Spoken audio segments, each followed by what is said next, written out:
Hey everybody, Glyne here with this week's Leadership Truth, which is it's okay to want recognition. It's okay to want recognition.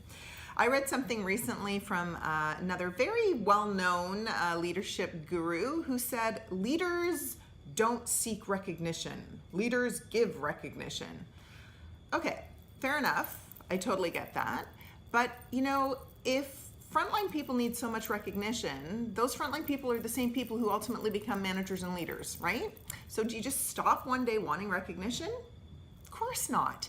It is absolutely okay for you as a leader to want to be recognized for your efforts. I personally have a very high need for recognition. It goes back to my childhood, wasn't recognized enough. But you know what?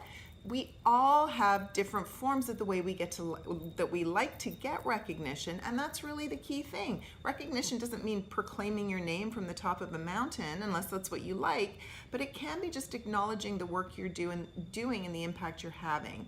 And I think actually recognition and recognizing leaders who are making an impact is one of the most underutilized tools that we have in our organizations to build engagement, to increase job satisfaction, and frankly, just to be kind and nice to people who are busting their butts every day to do a good job. So I put a challenge out to all of you this week. It is Leadership Week this week, and I'm challenging all of you to recognize somebody who is doing a great job, who's a leader. So give them some love, give them some recognition, okay? We all need it, and it's okay to say that you do.